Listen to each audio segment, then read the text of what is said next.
Lo facante bueno zo. He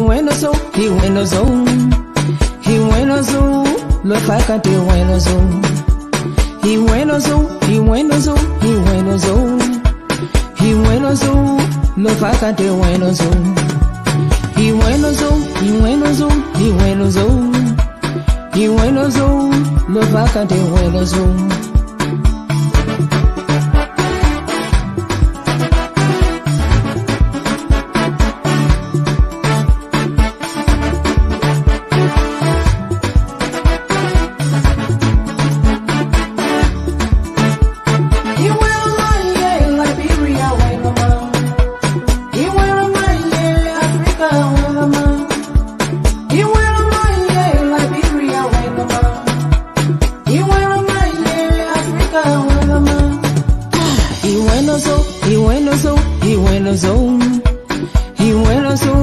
Liberia bueno zo.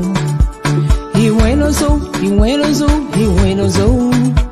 He bueno zo, Africa bueno zo. He bueno zo, he bueno zo, he bueno zo. He bueno zo, Liberia bueno zo. Zazo, he bueno man. Zazo.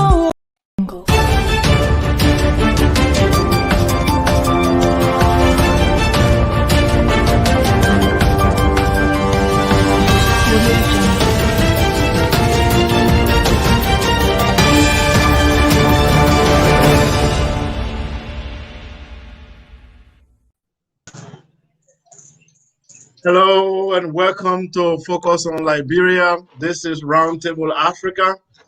I'm your host, Sekou Kele, and I'm very happy for this edition of our broadcast. Our topic for today is Boko Haram. Let me pull it out here very quickly. Sorry, I have some technical.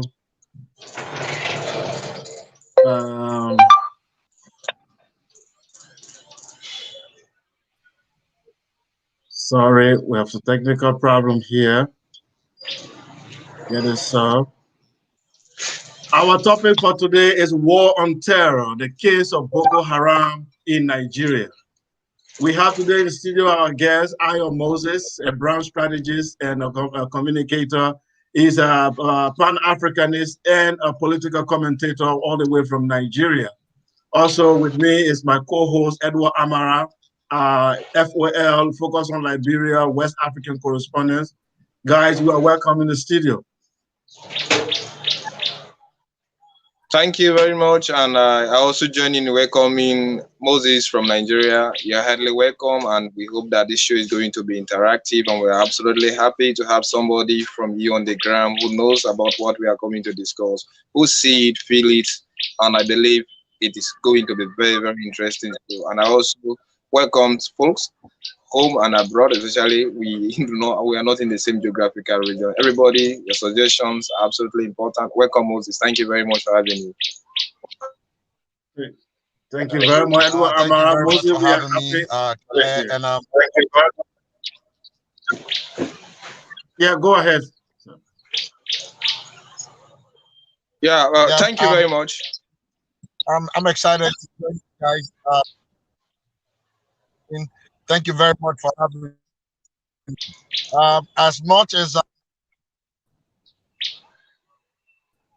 technical issues there, I'm not an analyst, but as a citizen, paying attention to the country.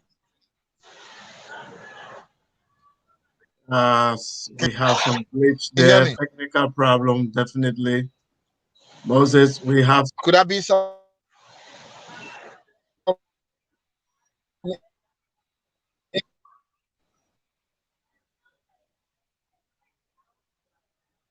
Yes, so okay. Edward Amarat, you can see we have some technical issue there from Nigeria. We'll see how to get back our guest, Are Moses from Lagos. Edward Amarat, what's been happening? Give us the latest news from around Africa before we go into the topic. Oh, thank you very much. A lot have actually been happening in Africa, especially over the past 7 days. First, we start with the case in Nigeria. We had to lift ban on Twitter in few days. Another interesting story, Al-Shabaab claim attack on the tea shop in Mogadishu in Somalia. Angola ex-president returns home after long absence. Then UN withdraws Gabonese troop over CRO allegation. Then finally, we have coup could be crashed in a few days' time, Museveni's son.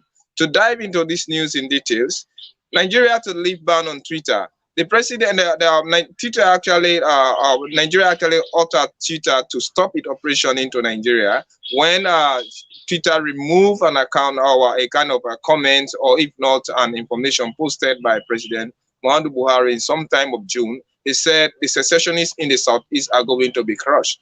And Twitter saw it as a threat and against media principles. She went and removed the account. So on that backdrop, the Nigerian government actually decided to ban the activities of Twitter. Today, Mohammed Lai, the information minister of Nigeria, said that Twitter officers and Nigerian authorities are trying to dot the I's and cross the T's so that Twitter can start their normal operation into Nigeria. That move actually have been widely criticized that it hampered normal business activities into Nigeria. Then another one, Al-Shabaab claimed an attack in Mogadishu. Mogadishu is the capital city of Somalia. Al-Shabaab claimed an attack that was actually carried out yesterday on the tea shop. On the tea shop, 11 people lost their life and 16 were injured. Most of those who lost their lives were actually soldiers and 16 people. Al-Shabaab claimed that they're actually responsible for the attack. And that attack came at a kind of time that Somalia is undertaking serious tension into the country. There is a kind of presidential election slated for this year, December, and that particular election is going to be held between Mohamed Abdullahi Farmajo and that is the current president, Mohamed Hussein Rubu. But since Al-Shabaab Somalia is under frequent attack from any kind of Islamic movement known as Al-Shabaab, they are trying to see whether amid the tension, political rivalry, and fighting the Islamic State, if whether that election is going to be held, they are yet to discuss it. Then another interesting news coming in the southern of Africa, Angola ex-president returned home after a long time absence. Eduardo dos Santos, who led Angola for almost 4 decades, that is around 40 years, returned home yesterday. He came in amid tension between his family and the current president, or the current government led by Joe Lourenço. Lourenço accused the former ruling family of Angola that they were actually involved in embezzlement, corruption, mismanagement of the state affairs, especially the oil, because Angola is an oil-rich state. And the current richest lady in Africa is Isabel dos Santos. The current richest lady in Africa, Isabel dos Santos, was accused of having corrupted $1 billion on this we are meant for oil state farm that belong actually to the state. She denied those allegations. And also his son, the former president's son, was also arrested and sentenced to 5 years imprisonment, or she paid a fine of 500 million euro. All of those things are there. The UN withdraws Gabonese troop from CRO. CRO is a Central African Republic. She has actually been fighting against the Christian Balaka and the anti-Balaka. And that war had degenerated itself into a religious war.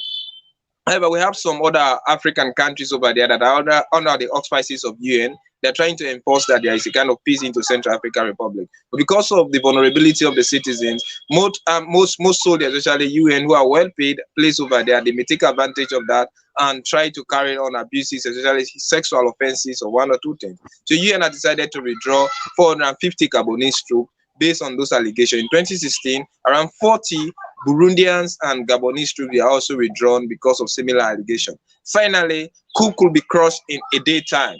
The president's son, or President Yoweri Museveni of Uganda, son, who is Lieutenant General Muhoozi Kainerugaba, said the country is capable of crushing any coup d'etat that may erupt into the country because of the happening into Guinea. He said those who have the intention to commit any action of mutiny should be on the alert, that the government is well equipped and they have the capability of crushing anything. And last week, his father called the coup d'etat as a kind of nonsense, that those things were part and parcel of African problem in the 1960s. They were no solution, and the mutineers should get back where they came from, and they should allow the civilian president to continue.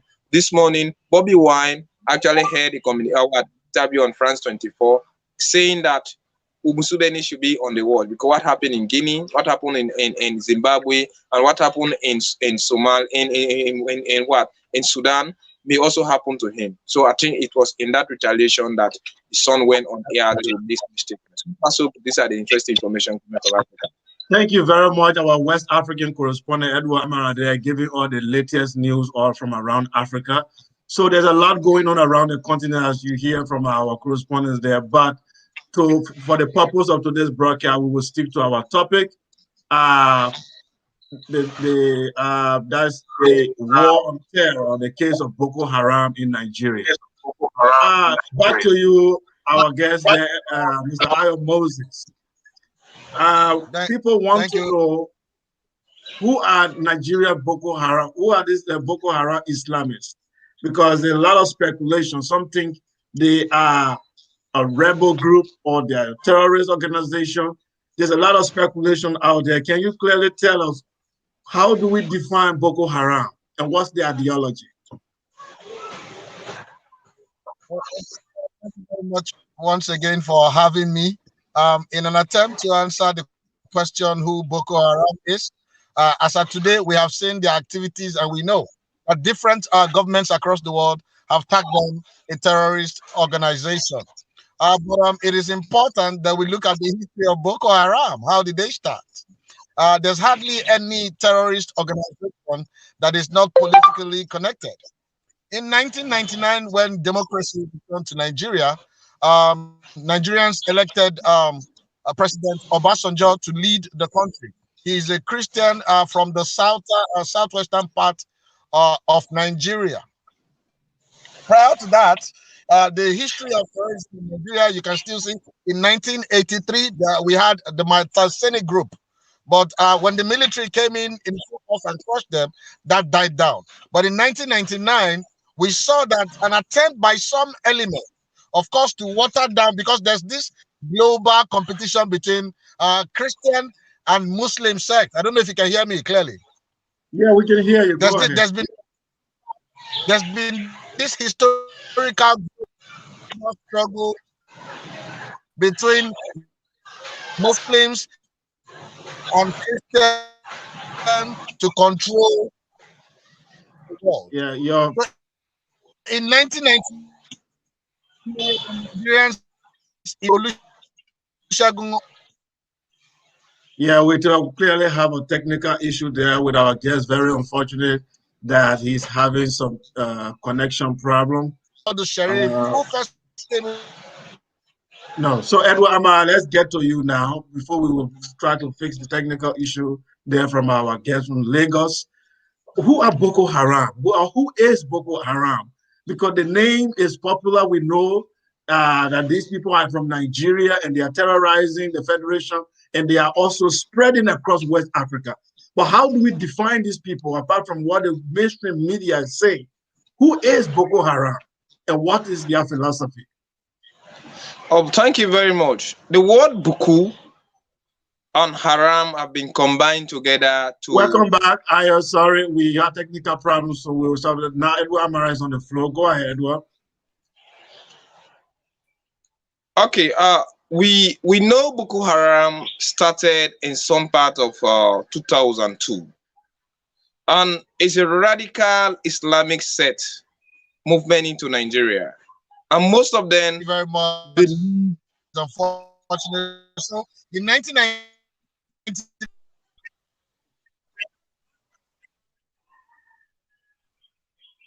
Hey, Edward, sorry. Yeah, okay. As I started, Boko Haram started way back in 2002, when you have radical Islamic movement into Nigeria. They announced themselves organized by a man named Mohammed Yusuf. And the word Boko Haram means Western medication is forbidden. And the sect was actually formed on a radical Islamic principle. They came in to what? To overthrow the Nigerian government, institute a Sharia law into the state, into the northern part of Nigeria, and also fight against the corrupt practices.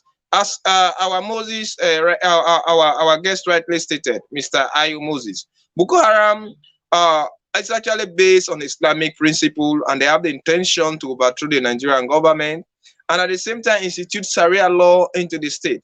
And their ideology is very radical. They believe that Nigerians should not only be living in the state that has control, because in Nigeria you have the Islam, you have those who are Muslim and those who are Christian. And each time you see power struggle into Nigeria, you must understand that it's a power struggle that is between the Christians and Muslims. And you see that most of those, the elite into Nigeria, those who are well placed, actually belong to the Christians, and they have been enjoying most of the wealth into Nigeria compared to the north, where they are very rich in terms of their oil resources. Unfortunately, poverty is on the lot over there. The three greatest enemies of mankind, you may see illiteracy, poverty, and ignorance. And Boko Haram came by the notion that Western education is forbidden, and they believe that with the advent of Western education into Nigeria, alter most of those things that Nigeria would have enjoyed. And they accuse the government of embezzling, corrupting, and having less say into the government. And they wanted to institute something like a Sharia law into the northern part of Nigeria that may allow the former, because Nigeria, especially like the north, you may think about the former activities or some, when you deep into history, you hear about Uthman Dan Fodio, who had a caliphate over there. You talk about Kanu, Borno State, all of those things are there. So they are just a radical set of movement who believe that they should overthrow the government of Nigeria, institute a kind. Thank you very much, Edward Amara. I will go back now to our guest, Aya Moses. Are you here? Mr. Moses, can you hear me? You have to unmute your mic, I think.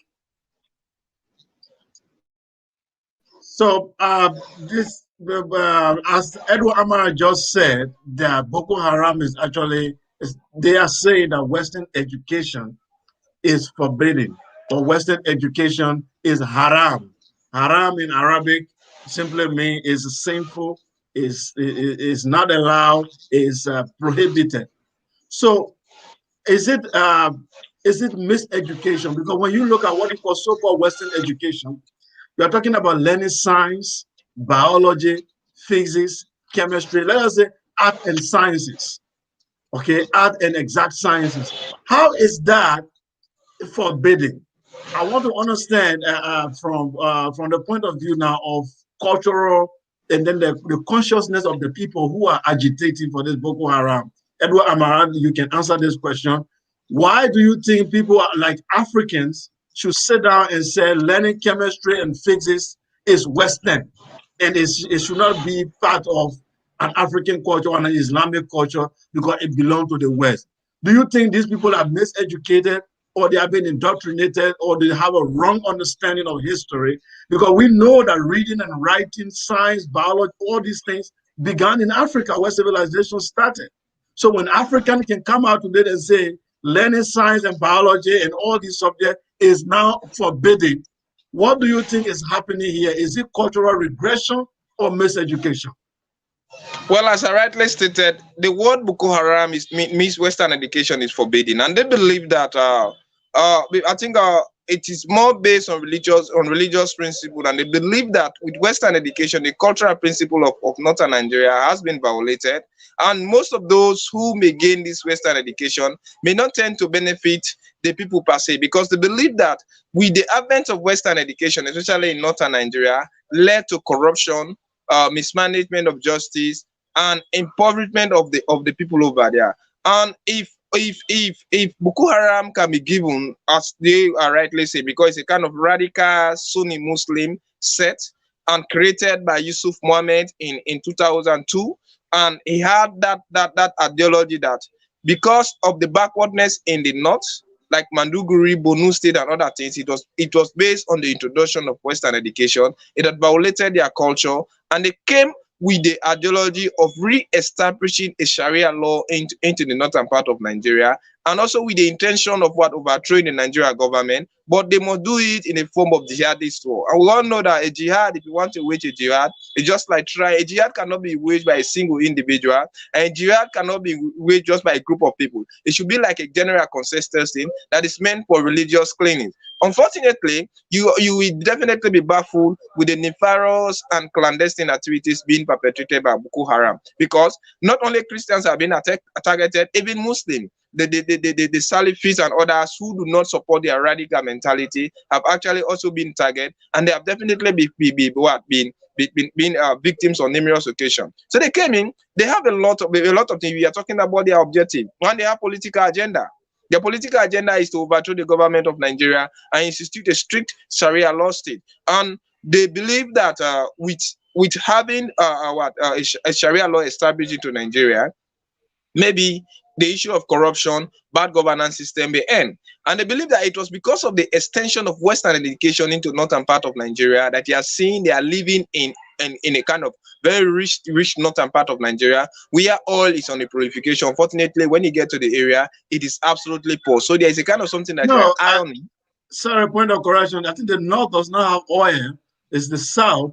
Excuse me, the southern part of Nigeria, yeah, they are actually rich. Unfortunately, there is nothing going on in over there that actually can reflect the riches of the area. And they believe that Western education serve as a kind of source of exploitation of what happened. So, and they started radically. You will even watch at Ali Mundu Sharif, governor in Borno State in 2007.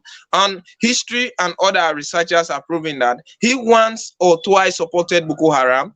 For them, just like for political again, you know, sometimes when politicians want to get in power, they can use all means, even going to maybe using gangsters or all sorts of forces to institute political intimidation. Immediately he got in power, he bastardized them and decided to institute another thing that may not be a reflection of Boko Haram. So all of these things, so there's a kind of economic war, it's a religious war, it's an even war that is meant to correct social things, because in terms of religion, and they want to ensure that they have control over Nigeria, and their issues is so escalating to an extent that they have managed to radicalize a lot of people, because they are not saying, when you watch at Boko Haram Islamic State, they have that ideology that when a Muslim is being radicalized, they should fight for something that should purify Islam, and in purification of Islam, Kafri or those who are infidels should definitely be killed. And they believe that everybody who is westernized, though a Muslim and participating to democracy, that person also should be a target. Anybody who does not support their radical ideological movement should also be a target. They believe that it should be like a kind of a community thing, that they should flush out anything. And they are not saying, I think in some part of their version, I actually read it, they're actually against the culture that Western education came in with. Because mind you, when Western education comes in, they believe in a Christian principle, and they will condemn most of the things that Muslims perform. And you must understand that Islam and ATR, that is the African traditional religion, sometimes share some amount of similarity. All of those things have been bastardized. So they are coming in, and they already have a hub because in the southern part of Nigeria, you have a lot of young youth over there, and Nigeria per se is the most populated country into Africa. Young people are on the rise into Nigeria, but they are poor, they are uneducated, and at the same time, they are ignorant. And Boko Haram have produced that absolutely. Just arm you, train you, radicalize you. At the same time, you can go ahead to perpetrate and amass resources at the end of the night. At the same time, you are given that political power in terms of arms and ammunition. So all of these things are there. Thank you very much, Edward Amara. Boko Haram, Western education is forbidden.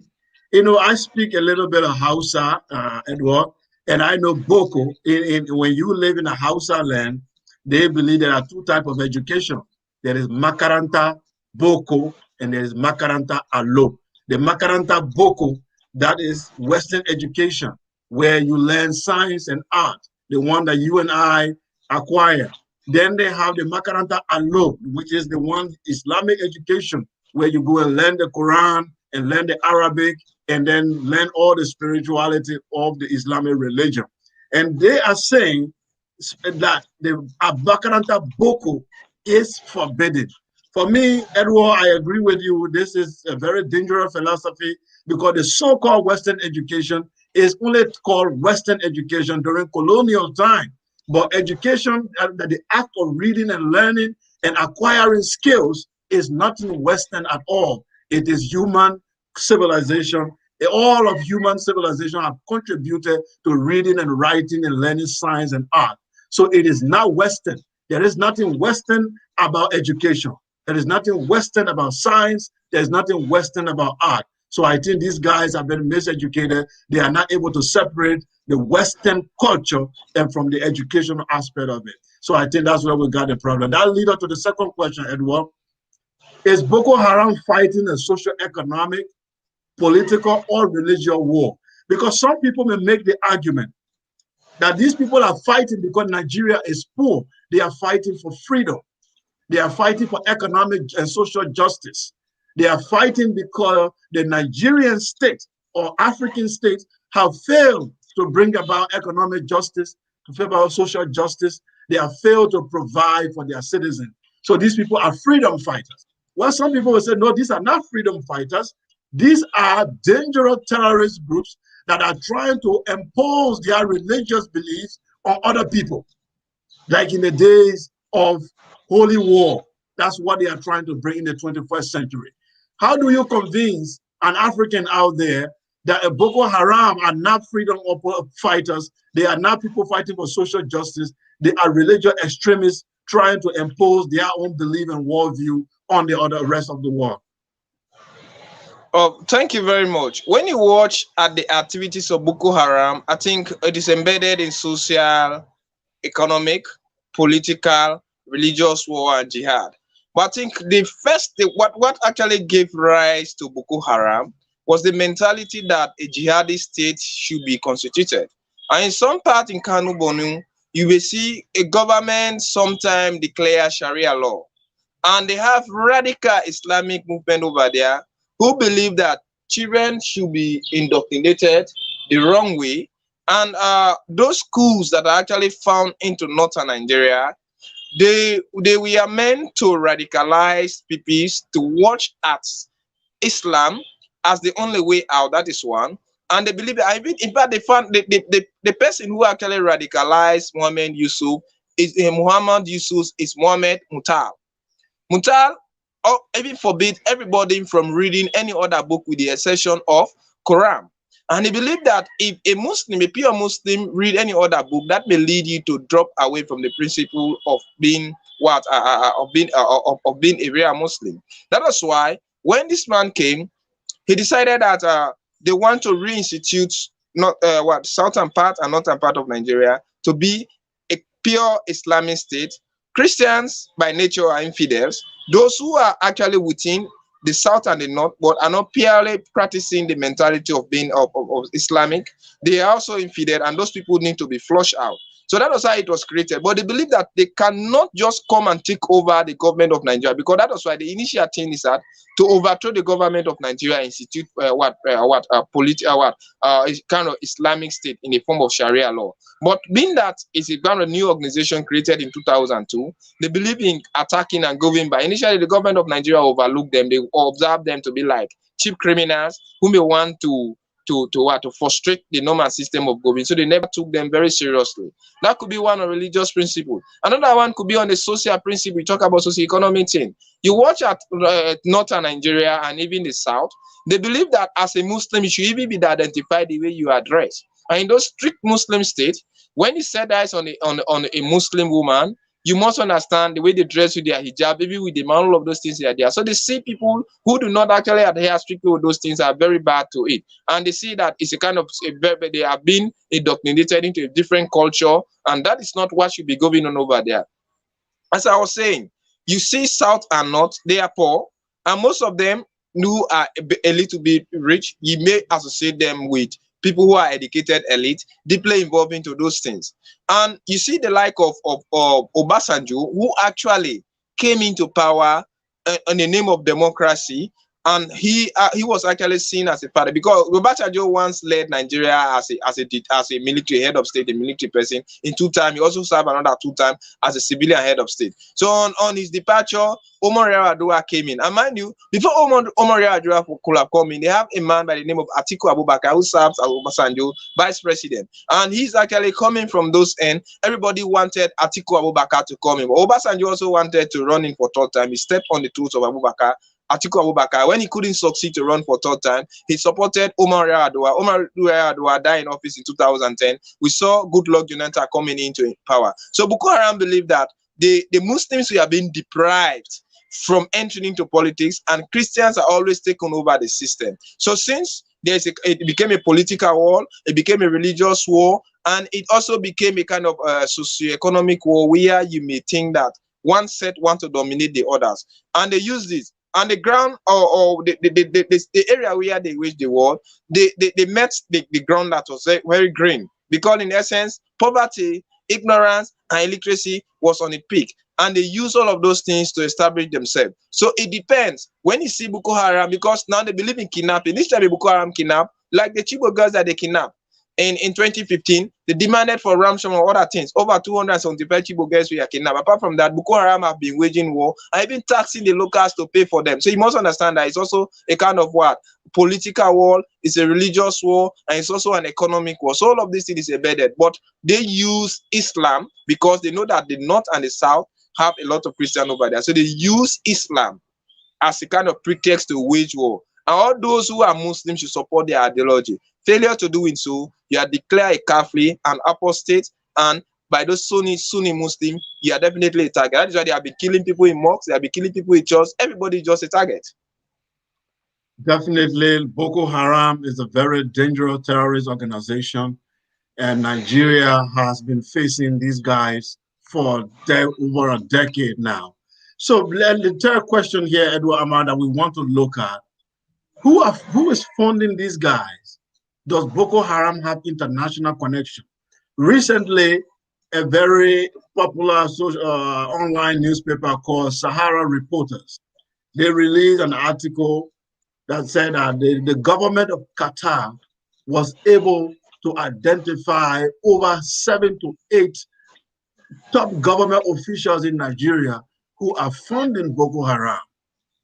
And in fact, yesterday, they released the names of some of these officials, but then they said there was a pressure on them from Nigeria not to release certain names. In other words, top people in Nigerian government are pressurizing the government of Qatar not to release the names of the financier of the Boko Haram organization.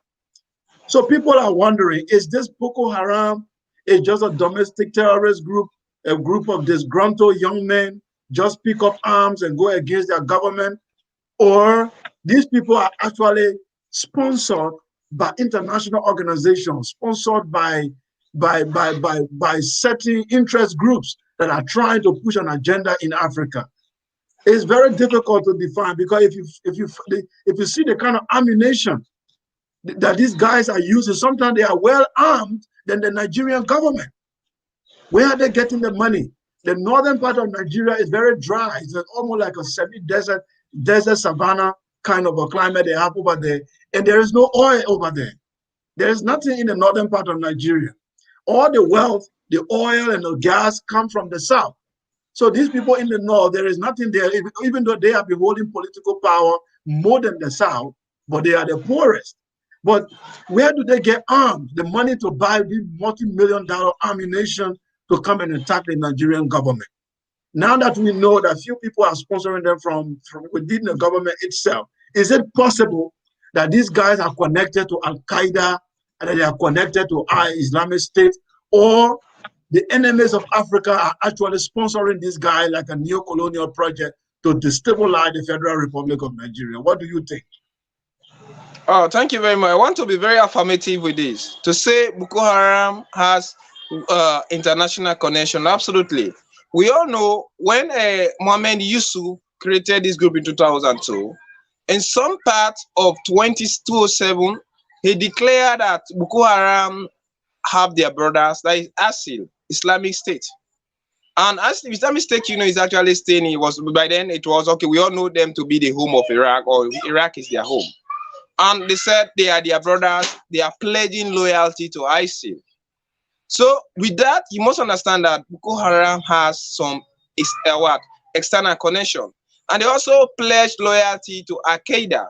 And you must understand when Boko Haram played into two, because when Mohammed Yusuf was killed in 2009, after it was alleged that the security forces killed him because of a prison break or one or two things, everybody expected a kind of a vendetta, if not a kind of reprisal attack, because each time a terrorist lost especially a leader among them lost his life, they may decide to attack and force the government to compensate for those things through a lot of damages. But when he was succeeded by Shikawa, then when Shikawa was succeeded him, but Shikawa was not watched as somebody who's very loyal. So ISIL, in their own power, decided to install Agbadi as who was the former the founder of Boko Haram, Yusuf Mohammedi's son.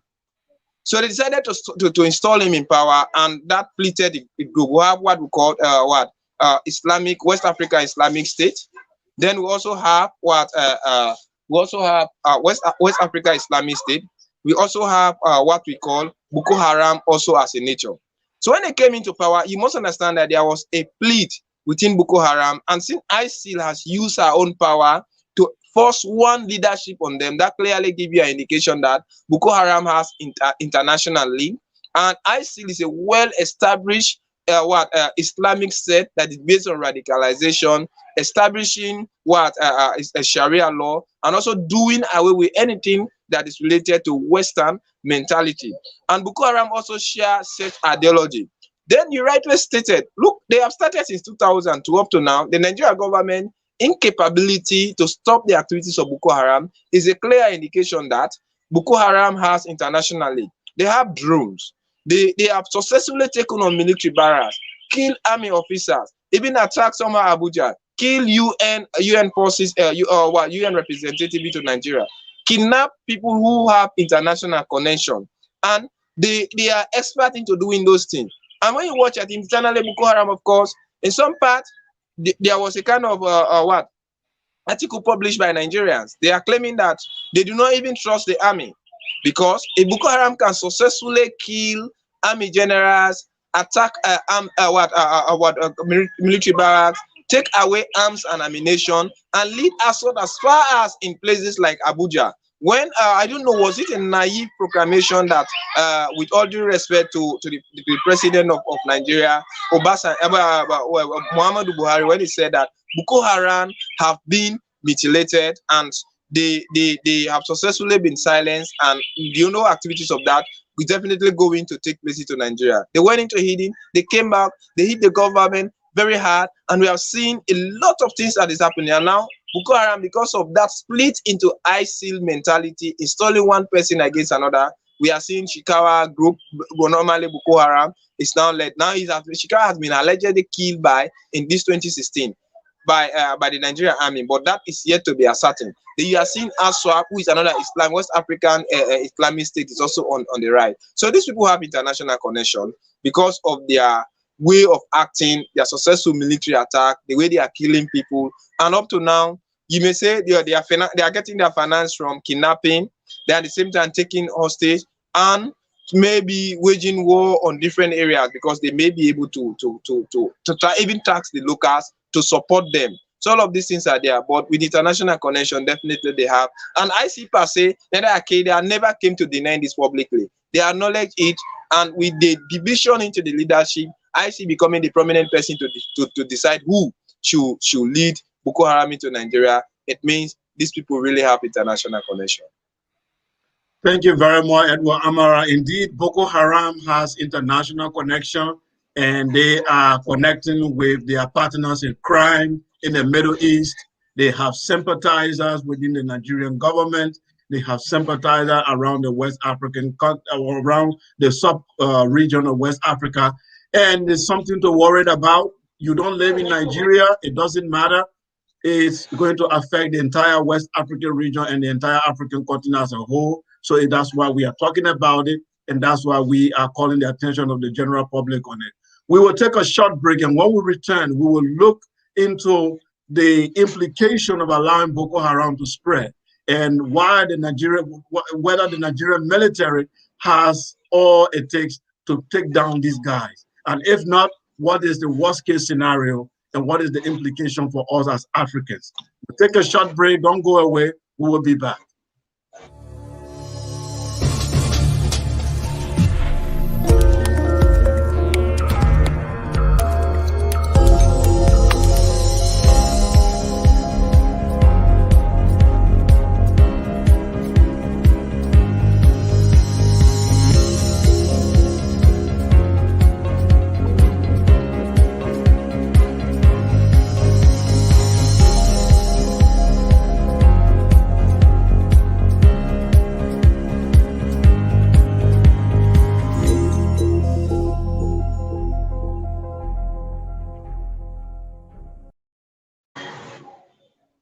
Thank you for watching Focus on Liberia. This is Roundtable Africa.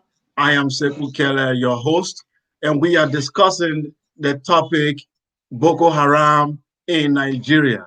And with me in the studio is my co-host and West African correspondent, Edward Amara. We also had a guest here from Lagos, Nigeria, Ayo Mose, but unfortunately due to technical issue, he is not here now with us. So we will go to our next question very quickly. Does Nigeria have the military strength and might to end the activities of Boko Haram? Nigeria is considered the largest economy in Africa. Sometimes they swap this role with South Africa. Sometimes South Africa is considered the largest economy. Sometimes Nigeria takes over and becomes largest economy. So that role that position is usually taken by these two great economic powerhouses, South Africa and Nigeria. But for now, we know Nigeria is the largest economy. Nigeria has the military capacity to be able to crush any rebellion. We know that Nigeria has done a lot of peacekeeping around the continent, especially the Liberian Civil War. Nigeria participated a lot in ending that crisis. Nigerian military were considered some of the finest on the continent. But what happened when they have this problem in their own backyard? They could not crush Boko Haram. Boko Haram has almost crippled the mighty Nigerian army. So Edward Amara, people want to know, is there hope?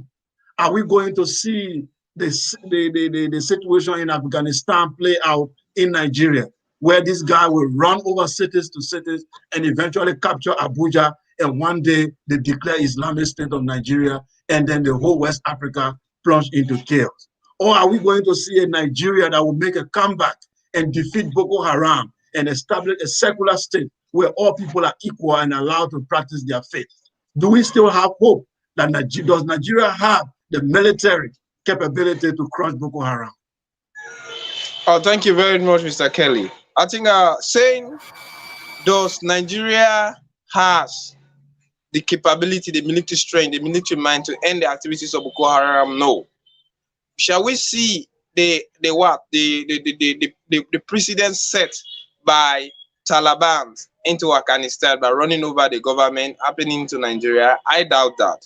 Reason being, Afghanistan is a different state compared to Nigeria, since I can say all the Afghans are Muslims, and maybe they saw the Taliban as a hope for the country, since most of those who have led, apart from being Taliban, they are no different from these people. And in the absence of the Taliban, they still continue to suffer the same consequences that they condemn by sending out the Taliban. And the Taliban we are seeing as serious obstacle.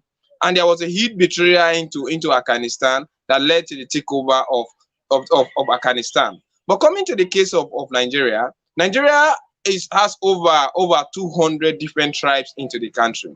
And most of them, some of them are Muslims, while others are Christian. You also have the ATR. And unfortunately, the Boko Haram mentality is not only directed to Christians. As I rightly said, they are also directed against Muslims and non-Muslims, those who fail to support them. And they have never been a ruling party into Nigeria. It is just a kind of radicalized sect that came in with a radical mentality because they have been indoctrinated wrongly, and they are using Islam as a backdrop for them to achieve their success. But they have sympathizers in all those parties, they have sympathizers, but most of those who are, mind you, the Salafite Muslims and even especially, they are only watching at the pure Sunni Muslim who are supporting them, and the pure Sunni Muslim should be the one who support their own mentality. The Salafists and the Sunni and other Muslims are definitely also targeted, but they have sympathizers everywhere, and they even have sympathizers within the army, because each time there is a war like that, a terrorist war like that, or some terror on a country, you know, even some government officers benefit.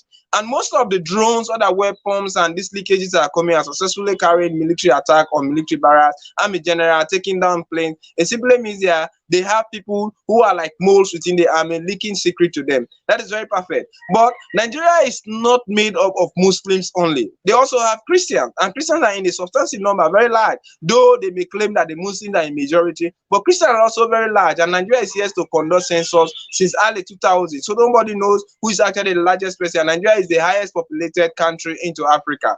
And Boko Haram is only affected in the south and some parts in the north and the south. And most of the states that they have some amount of control over and so they have some control in Borno, Maiduguri, and Kano State. So all of these things are there. So when you watch at this, they do not have that capability for now to take over, because not everybody is even supporting their jihadist movement. Some people are seeing them as wrongly radicalized people who are fighting economic war. They are using religion as a means to draw people to them. That is one. And there is no popular support into Nigeria. In fact, most of their leadership are in hidden. Unlike the Taliban was a well-constructed party who took power in 1996 in Kabul. And though they never had control by the country, like the Punjab region, we had the last one they are claiming now to have defeated Ahmed Mansour, who was the deputy president, to the president that fled from Afghanistan when the Taliban took over. But so Amara, may I interrupt you a little bit? Recently, you saw Boko Haram went to the Nigerian Defense Academy in Kaduna State. The Defense Academy of Nigeria, the NDA, is like the most powerful military school in Nigeria. Boko Haram entered there and kidnapped army officers. Are you telling me the people who can enter the top military can be able to enter into the top military area in Nigeria and go kidnap people, kidnap government officials, traditional leaders, go into Buhari hometown in Katsina State and kill people and kidnap traditional rulers? They are not able to destabilize Nigeria and take over someday. Is it difficult for this guy to run over Abuja someday? Well, they can't run over Nigeria. They can successfully take Nigeria in time of battle from. And Nigeria also does not have the military mind to put the end to Boko Haram activity. Maybe the only thing that they can succeed to institute a Sharia state to Nigeria, except one of them one day overthrow the government, through like what happened into Guinea. Maybe that can be. But if we are saying to take them arms to the land, fighting against the Nigerian army, definitely they can, because Nigeria is a combination of different tribes, but true religion exists over there. Though we have some substantial number of Nigerians who are actually ATR, but irrespective of how they are, they must have connection with Christians and Muslims. So because of factors like that, and not everybody is an apologist or a sympathizer of this radical Islamic sect movement, because they are even attacking themselves. They are attacking imams who do not support them. In fact, they even killed the second most highest political person into Kano sometime in 2000, in the early 2000, claiming that those who do not support their faith need to be killed, so because it could be set like an example.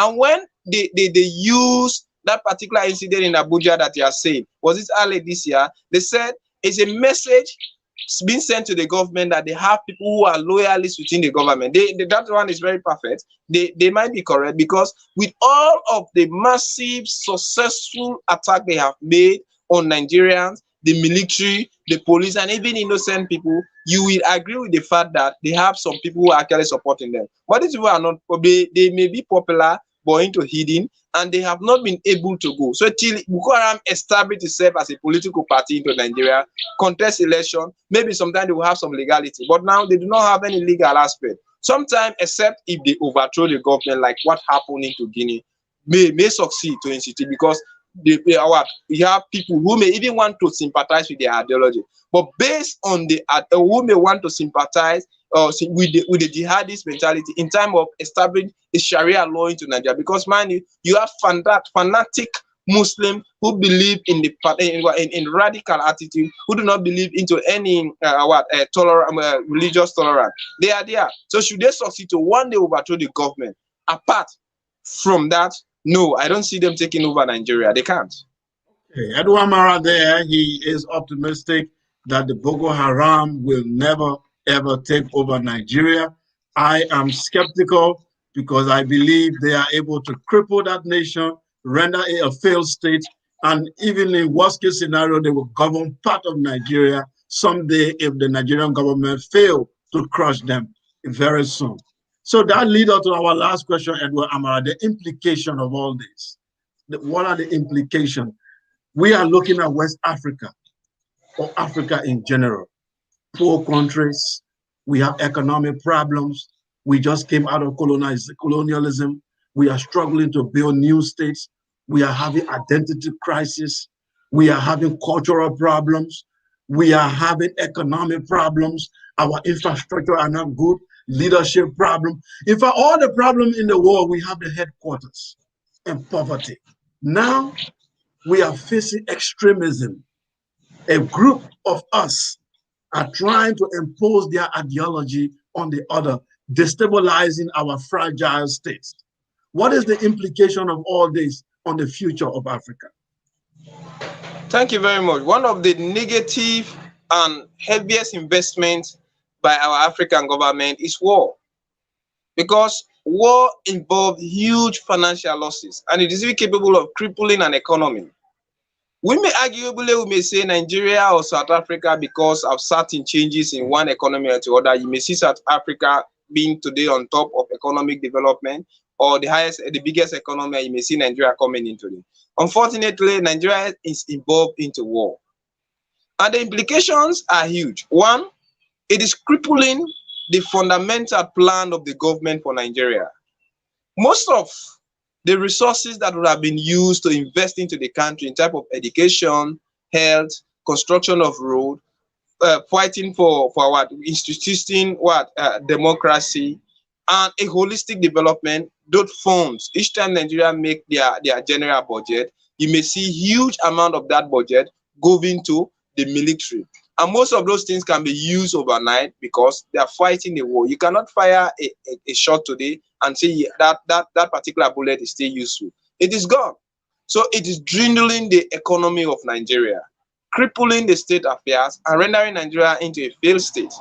Then we watch at it. It is because of it, poverty is also on the increase in Nigeria. Illiteracy is on the increase. Then even when you are seeing this gangsterism, hooliganism, all is because Boko Haram is a radicalized set, and we have seen how most of them have become successful overnight in the name of this kidnapping. That is why you are seeing a lot of kidnappers are now today living in Nigeria, because they are taking their inspiration from the virtual existence of Boko Haram and the successes that they have made since 2002 coming towards this stage here. No wonder many youth take kidnapping and other things to be the easiest way to get money into Nigeria. That is another thing. And it is not even producing productive population for Nigeria. You may say Nigerian by average population, they are the huge set, but are those population, or are the population one that is productive? No, because most of those things that would have been used to invest carefully into the population and create a strong human capital have been invested into the army, buying arms and ammunition, drones, jets, and other things to be used on the field of battle against this set. You watch at the implication of Africa. We have seen Boko Haram activities in Central Africa, that is Cameroon, very close to them. We have seen Boko Haram activities in Chad. We have seen Boko Haram activity in another West African country, that is Niger. So they have successfully managed to have a cross-border connection.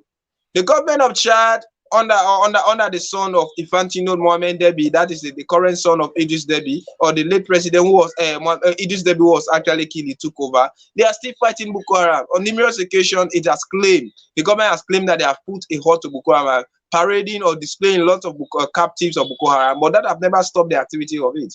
We have seen at Cameroon. You have a kind of Paul Biya, who is a long-time man into one of the longest dictators into Africa. So ill, he's in his 19 years old. He doesn't know even what he's doing again. But Boko Haram is still existing, and Cameroon have not been able to successfully defeat Boko Haram.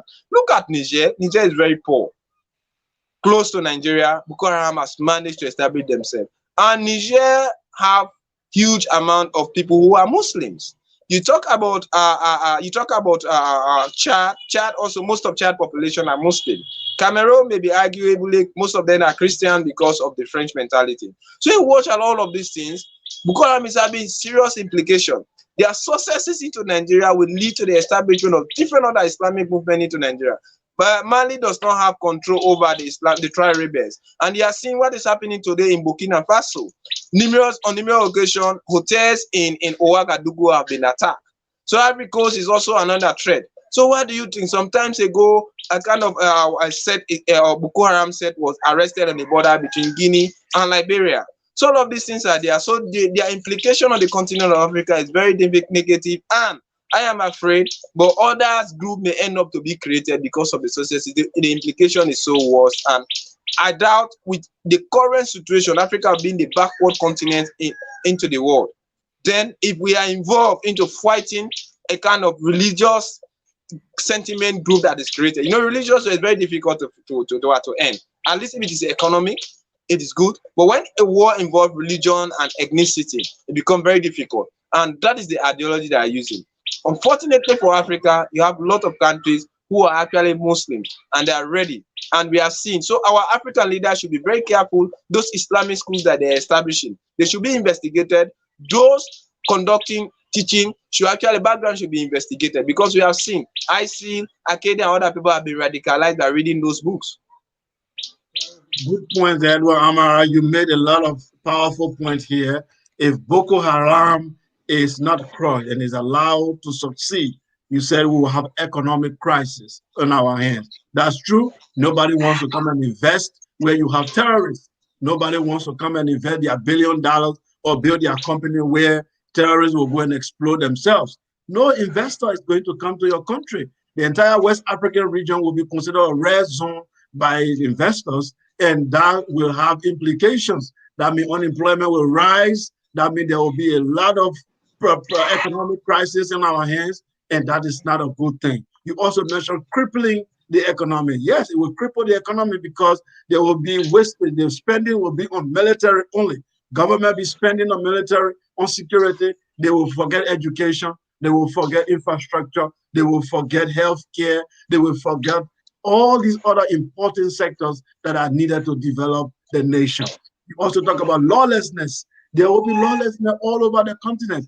In the West Africa in particular, then if you want to cross from one West African country to the other, you either get raped or you get molested or you get robbed, because there's insecurity on all the roads because terrorists are parading around.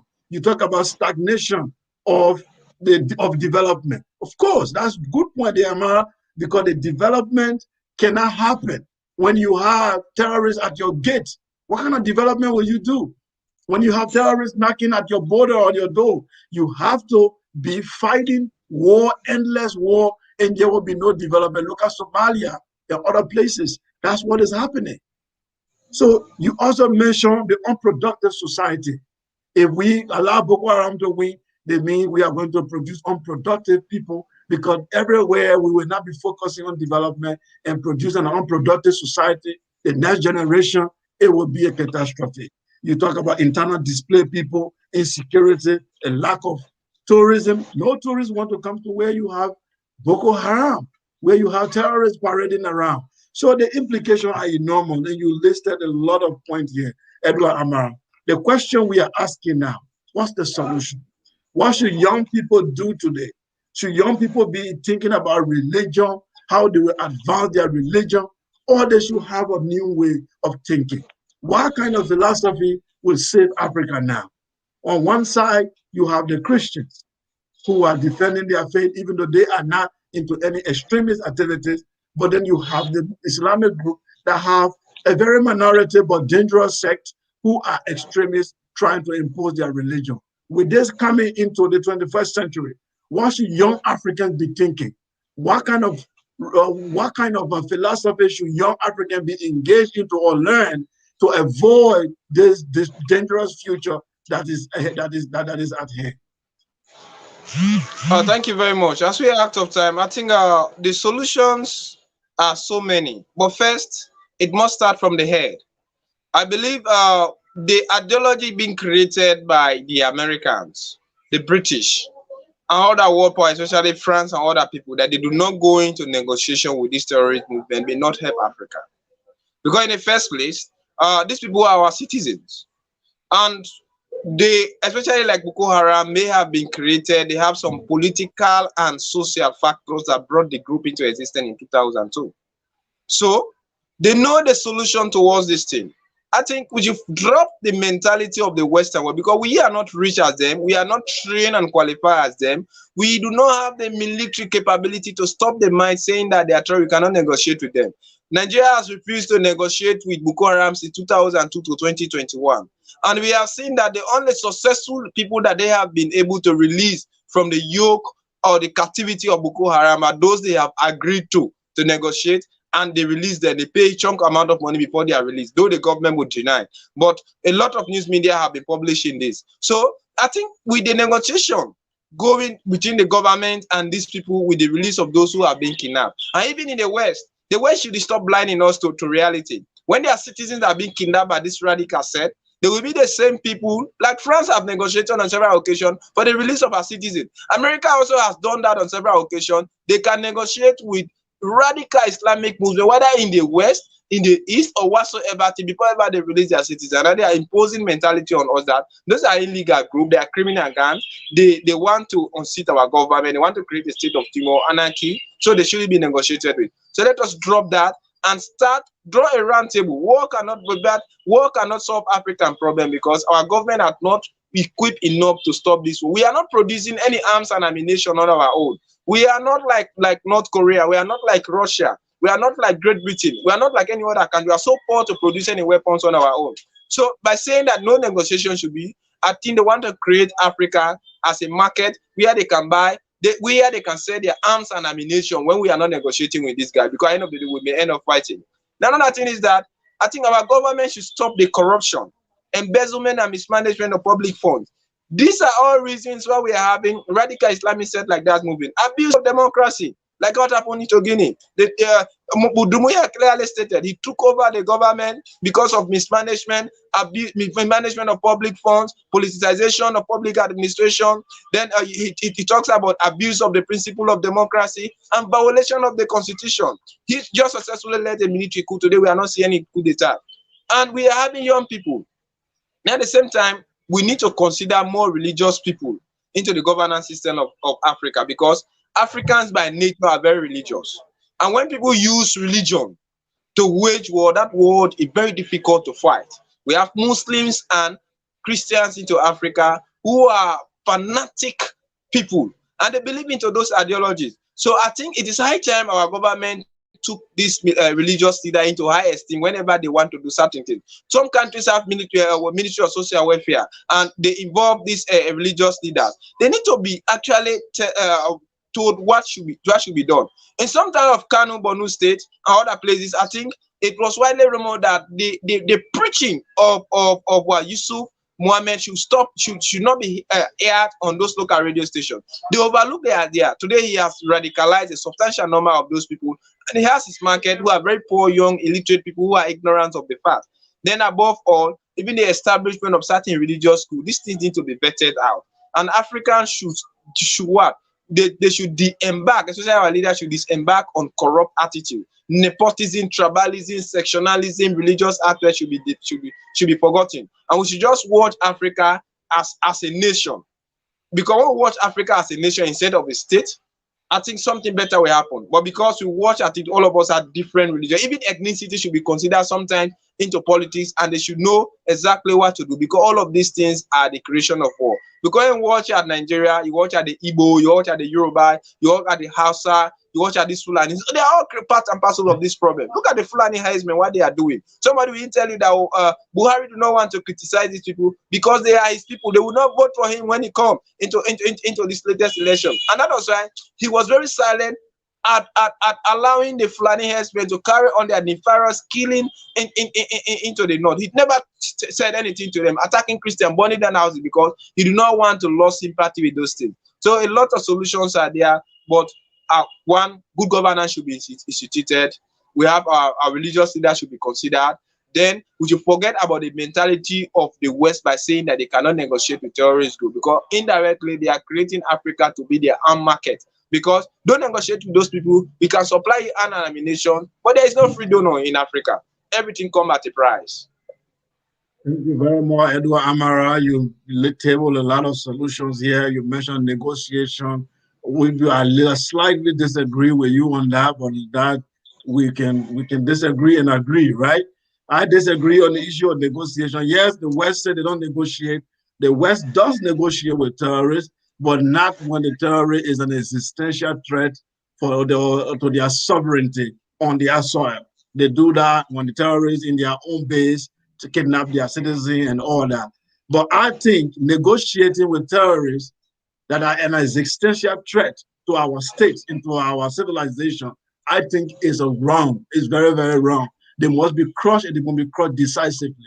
Evil must be sent back to where it came from. If you allow evil to prosper, it will eventually swallow you. There is no kind of negotiation that will satisfy the quest of terrorists. They want to impose an ideology. There is no way you can negotiate with such people. I say build a military architecture and crush such ideology. It should not survive. That is my own take on it, because there is no way you can negotiate with somebody who said, I want to change you into something else. How do you negotiate that? And what kind of concession do you want to give? So it's very difficult. And when they kidnap a citizen, yeah, we can do that to save a life. But as far as ideology is concerned, it's an ideology that must be defeated. It cannot survive both in the Islamic war and in other part of Africa. It can survive because it will oppress humanity. It will not allow coexistence. So it is an ideology that does not belong to civilization. It has to be crushed. That's my own take. And I say the issue of dialogue and recognizing religious leaders, I agree with you on that. There should be more inclusiveness in leadership. There shouldn't be one side always ruling. There should be a participatory democracy. All stakeholders must be involved. One tribe rule, another tribe are marginalized. One religious group are ruling the country, another group are marginalized. When people become marginalized and they are not allowed to express themselves, there is no justice in the nation. Then the last resort is for them to fight. The last resort will be for them to arm themselves and rebel. So there should be social justice. People should be allowed to have equal opportunity in the country. If you do that, then you de-escalate the issue. You should give opportunity to all. One group of people should not rule the nation. That is always African always do that. If this man from that particular ethnic group gets into power, he surrounds himself with his people. Then the other people live in fear, they live with suspicion, and they are marginalized. Eventually, they pick up arms or they become recruited to destabilize the state. So when you remove that kind of way of that philosophy in Africa and bring a real democracy, participatory democracy, inclusiveness, all stakeholders, minorities, and everybody are allowed to participate in government, then at least you will de-escalate the issue. I say the solution to Africa is education, culture, and science. We have to go away from religious ideology. It will not work on that continent. It will work in the Middle East because 80 and 90% of them belong to the faith. It may work in certain part of country in Europe. Maybe Christianity worked in ancient Europe because majority of Europeans were Christian. But in Africa now, where we are 50-50 or 60-70, we are now a mixed population or to a homogeneous. We need now to look for a philosophy that will bring all of us together, and that's Pan-Africanism. The philosophy that will go beyond our religion, go beyond our ethnicity, that will go beyond this outer identity and bring all of us on the table, regardless of what faith we believe in and what tribe we come from. That philosophy and ideology is Pan-Africanism. That's the culture that the African leader must promote in order for us to defeat radical ideologies that are creeping. Because everybody is looking for an identity. Everybody is looking to live and die for something. So let's give young people in Africa Pan-Africanism. Let them live and die by that philosophy instead of them dying for foreign ideology and philosophy that will eventually cripple the continent. For me, that's my own submission. I believe social justice is key to de-radicalizing people and bringing everybody together. And I believe the ideologies such as Boko Haram must be defeated by all means or by any means necessary. No negotiation. Edward Amara, if you can provide a rebuttal to that and then your closing comment. Oh, thank you very much. I think most of your submissions, that is why it's better you agree, you disagree before ever you agree. Nevertheless, I can still tell you our failure or African government failure to negotiate with this terrorist group is still creating problem. And most of the negotiation that they have done directly with this terrorist group to release most of foreigners and foreign government involvement into Africa to negotiate with this terrorist group to the release of their citizens, and even allowing aid and other things to go to their territory have been done successfully. So doing one thing over and over, getting the same result is termed as stupidity.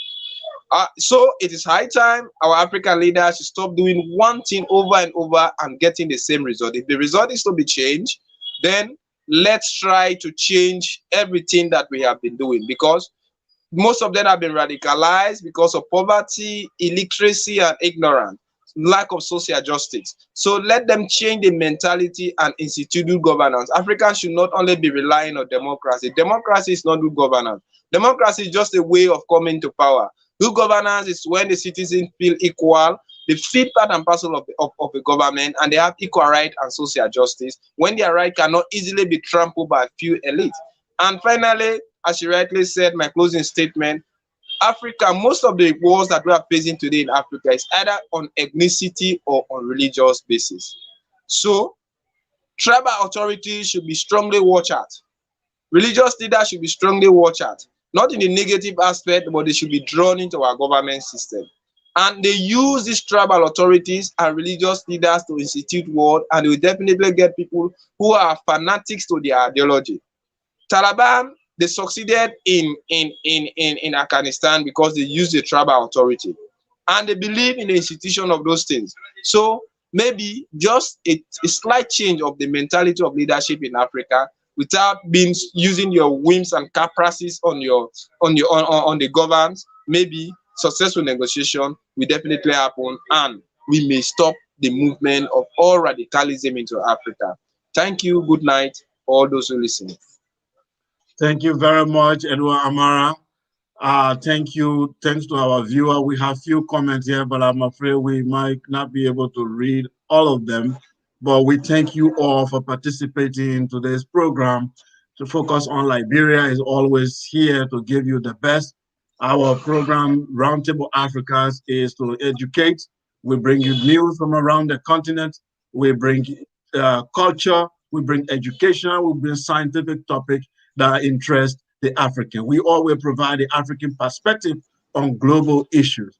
So always we will have you here. We'll be happy to see you here again next week, Wednesday, same time, 1 p.m. Eastern time.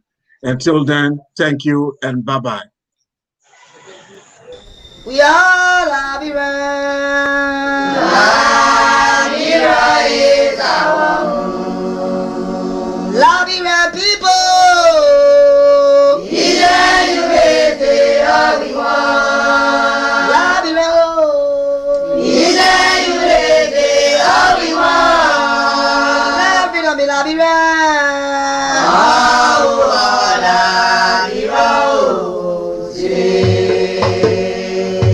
Our father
DJ House of Pain.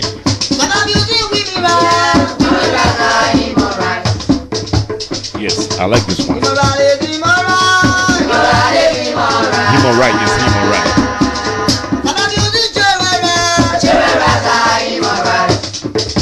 Our children, they are future leader. Our children, they are future leader. Remember, our children, they are future leader. When we get where no more, the way they want tomorrow. Remember.